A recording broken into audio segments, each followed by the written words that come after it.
ప్రజలపై విద్యుత్ true up ఛార్జీల భారాలు రద్దు చేయాలని సిపిఎం డిమాండ్ చేసింది. కాకినాడ జిల్లాలో సిపిఎం సీనియర్ నేత దువ్వా శేషబాబ్జీ సత్యరాజు సమావేశం నిర్వహించారు. రాష్ట్రంలో అనేక మంది సామాన్యులు సరైన ఉపాధి లేక కనీస వేతనాలు అందక ఇబ్బందులు పడుతున్నట్లు తెలిపారు.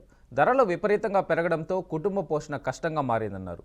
ప్రజలపై వివిధ రూపాల్లో వేస్తున్న విద్యుత్ భారాలు రద్దు చేయాలన్నారు.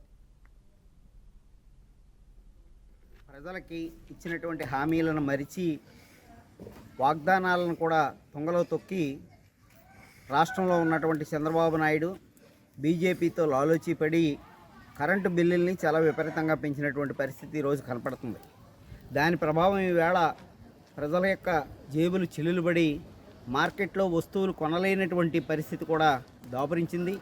పండగ పేరు చెప్పి పేద ప్రజలు సంతోషంగా ఉండే పరిస్థితి కూడా లేదు. పెద్ద ఎత్తున 4 రకాలైనటువంటి ట్రూ అప్ ఛార్జీలు పెట్టి కరెంటు బిల్లులను పెంచారు. వీటిని సిపిఎం తీవ్రంగా వ్యతిరేకిస్తుంది. అందుకనే రాష్ట్ర వ్యాప్తంగా ఈరోజు భోగి మంటల్లో కరెంటు బిల్లులను తగలబెట్టడం జరిగింది.